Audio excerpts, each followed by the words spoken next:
What's up, everybody? Welcome back to Hack Connects. In this video, we got Connect number 4, Chef Rajee. Welcome to the platform. Yes, sir. What up? What up? How's it going? Peace. Peace, My peace. I appreciate you coming on. Yeah, I know, we met about a little over a month ago, and I'm excited to have you on. I've been coming to you faithfully for the plates. I appreciate it. I appreciate it, yo. No doubt. If I'm not in town, I'm having someone, come get that for me. It's a ritual, definitely.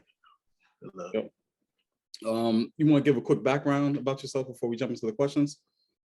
Yeah, I'm just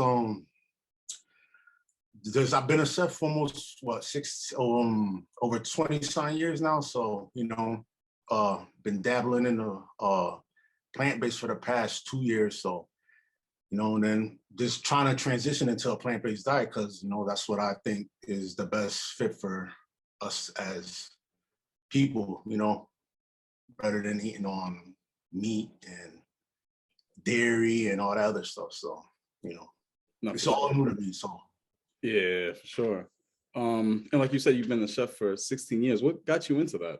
How did you? Actually, did I say 16? No, yeah. It's been longer than I've been in that restaurant since I was 16 years old. Oh. But it's been about 20-something years since I've been cooking off and on for about 20-something years now. Right.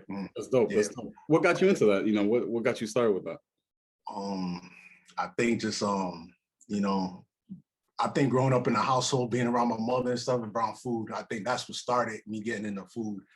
And then after that, I was just started being good at it, cooking for my friends, family, and things like that. And they, soup you up, So then around, I want to say around 2000, I went to culinary art school in Cromwell, Center for Culinary Arts. So I went there, graduated, enjoyed it, and then, been in restaurants ever since. So, definitely. That's pretty much it, so that's a little bit about.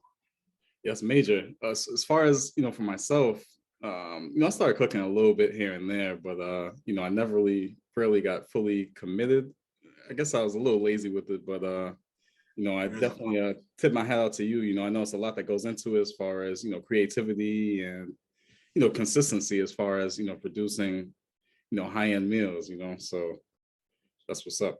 It's hard. It's a journey. So, but I've been doing it so long that, like I said, now I'm trying to dabble into the plant-based. So, I'm a chef, so I already know about the industry. So now I'm just trying to switch it up a little bit into the plant-based. So 100%. Yeah, we'll get into that too. Yeah. So how, from a personal standpoint, what made you get into that plant-based diet and, transition into that lifestyle? I think just, one thing, it is trendy right now. Yeah. Even besides all that, it's just, I think more just health-wise. As I'm getting older, I'm 42 now, so just being more conscious of my health and the things I put into my body. I feel that going plant-based is the best route for me. So definitely. And you feel any changes as far as maybe like energy or just like day to day? You feel a difference? Absolutely, and that's a big thing you put out there is just the fact that you got to understand your body when you're going through this, because like you feel the difference in your body, even like sleeping. I used to go to sleep and have back pains and stuff, and like none of that's gone. More energy, just I guess I feel I have more clear skin and things like that. It's just I could definitely feel the difference in when you eat the different foods you understand your body more. Just the inflammation. So many foods that give you inflammation, and you can eat a piece of chicken, you feel the mucus in your that builds up. I don't feel that, none of that no more. So it's just you'll feel the difference once you be conscious of the things that you feel in your body, which most of the time you feel is normal. Even constipation. Right. People don't even, remove their bowels daily. So things like that, you'll feel the difference eventually. And once you're conscious of your body, once you know why do I have mucus in my mouth? Why can't I use the bathroom? And why do I feel bloated? Why do I have the inflammation in my stomach? Right. These things happen, and once you just, like I said, once you're conscious of it and you feel the things that are going on in your body, and you wonder why, you know, it's the food you eat, it's the stuff you put in your body. 100%. And I agree to those, those testimonials. I've heard a lot of different things. For me, sometimes you'll eat a big meal. You get the itis. Like I feel real tired, real sluggish. So you have a little more energy. Your body feels lighter. Um, for me, I got a little less of a tenure as far as the plant-based lifestyle. I think I'm coming on a year now. But I just transitioned, slowly. I started, just cutting out, the meat, started going to the seafood, and I cut that out. So it's a journey as well. But I salute you, just having that diverse menu, which we're going to get into as far as, the different type of plates that you serve. And, it makes it a lot easier for people, to transition. Okay, you're still eating swell, and it's plant-based. So it's lit. Yep. And so what kind of plates do you prepare as far as the plant-based on that menu? So like my goal and what I've been trying to do right now is just I've been trying to do like traditional foods that are accustomed, I guess, to the American diet, and also cultural foods that people are accustomed, stuff I grew up eating, a spaghetti and meatball. I got a plant-based burger, everything's from scratch, 100% plant-based. I do a pretty good mocktail that I have a lot of compliments with. Yep. I have a curry chickpea that's very good. Cauliflower, I do fried cauliflower, which is different. It's a take on fried chicken. It's not 100% fried chicken. You never get the same pleasure of eating fried chicken, but if you're trying to transition, it's a good take on it. I do collard greens without the pork in it, without the turkey. So, right.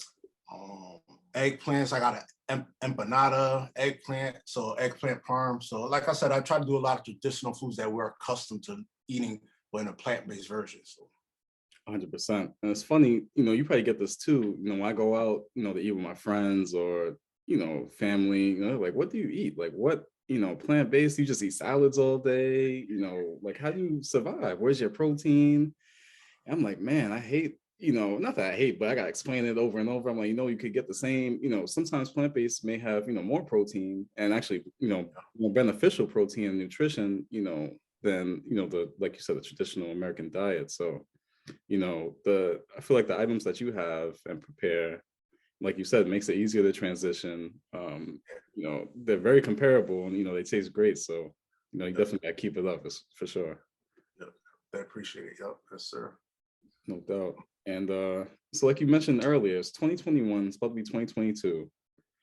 It seems like the plant-based, like trend, is on the rise. Everywhere you turn now, you got the fast food chains, they got the plant-based items, you got, just places that, usually you wouldn't think would tap into the health consciousness or, that type of, lane. So I want to talk about, do you think that's more of maybe like a marketing thing as far as maybe like a money grab for certain, companies that may be promoting that? And also, just because they may say it's plant-based, as far as the actual nutritional facts or, the ingredients, sometimes it may still be processed, which still may be an event, just still hurting you as far as, the nutrition. I think it's both, I think they're just trying to get that plant-based market, which is cool. There's nothing wrong with that. But like you said, like if you're still eating a bunch of processed, if you don't read the labels, you're still eating a bunch of processed food. So, it might still be labeled vegan or plant-based, but what do you actually, it goes back to what are you putting in your body? Like I said, my ingredients are 100% plant-based. So it's like, nothing, none of that. No additives, no preservatives, is none of that, So, but I think it is. It's a lot of it. A lot of these companies are doing it for the money, which is nothing wrong with that. But at the end of the day, it's like you gotta just be conscious of what you're putting in your body. At the end of the day, that's how I feel about it. Definitely having that awareness. As far as from a business standpoint, you're going to the supermarket and then they'll slap, a big organic sign on the box, and then they'll just draw people, be like, oh yeah, this is valid. Like I'm gonna get this organic, So I guess, just being aware and just, conscious, like you mentioned about, what the ingredients, it's a problem when you can't pronounce, so you don't know what the ingredients are. Like, That's true. And I right. learned that too. Yeah, exactly. If you can't read it or you gotta Google to what's it is, you probably shouldn't put it in you. 100%. Mhm. 100%. So, from a business standpoint, what challenges have you faced over the years as far as from the business side of things? Obviously, there's more to just, preparing meals and cooking when it comes to being a chef. So, as far as, investments into the produce and, just gaining, customers and retaining that customer base, how has that been? And this is a challenge, definitely. Like even just, I stand by what I do and my food and stuff. I definitely it's a great good food I have. Now one of the hard things is just trying to get people to try it and taste it, love it. Um, Also just it's costly. It's an investment. You're investing in yourself, so it's a challenge there. So like basically just trying to get people to try your food and they hear the plant-based, the vegan, like like you said earlier, they don't want to try it. But Right. actually when you do try it, you won't be missing out on the things you yearn for, you want. So other than that, trying to I'm also on a track trying to produce meals and then be able to freeze them, and then where you'll be able to cook it yourself at your home. Right. So that's another thing that is trying to do for the majority of people. Definitely. Mhm. Yeah, I think that's great as far as, like you said, sometimes it could be a bad taste in people's mouths, like, oh yeah, vegan, plant-based, yeah, I'm straight. I'm not, not being open-minded, but I feel like once, people tap into that and really, give it a shot, they may, have a different opinion and, it could go up from there for sure. And the last question I have for you, as far as what's the future look for you, chef? As far as I know you've been holding down the CT area as far as the the plant-based plates and everything. So what's the future looking like for you? Um, Basically, I want to just have a spot, Right. and so people right now it's not doing it from home and stuff, so it's a little also challenging. So once you have a brick and mortar to go to, that'll definitely help and bring more people in, and they could be able to try. Going back to the fast food thing, there's not many plant-based fast food places you get, and that's another thing I hope I'm planning to do. So Right. when it's somebody, sometimes people who are on a plant-based diet or try to be on a plant-based diet, there's nowhere to go to get something fast. There's not that many places that where you can just pop out and like, I need something real fast, just to put in my stomach. Right. And that's part of it too. That's something I'm trying to do, where you could just have items that are just pretty much fast food but plant-based, and that are healthy and good for you. So Definitely. that's part of the challenge, or that my vision. No, definitely. And I believe in it, and I feel like the community needs that. As far as, like you said, you've been a blessing for me because I'll go all over CT, try to find, to eat right. I've went to a lot of different restaurants and, met a lot of different people, throughout my journey. But, you're definitely a life changer as far as, the proximity of, how far we live and, the high quality of the place that you serve. So yeah, I appreciate you. So I appreciate you too. You already know. I know. No, That's what's up. definitely. And where could the people find you? What's your IG? I'll put that in the description, below too. Yeah, just check me out at Chef Rajee. I'm in Middletown. You can come check me in Middletown. Just check my Instagram, Chef Rajee, and I'm on the weekends. You can check me on the weekends. So come check me out. I got good food here. If you're trying to transition to the plant-based diet, if you want to eat healthy once in a while, just try it. Just try it. It's good food. So Definitely. You heard it here first on Hack Connects. yeah, You know, I appreciate you coming on, and we'll definitely talk soon. yeah, I know. Yeah, you're right. All right. I appreciate you. All right. Appreciate it.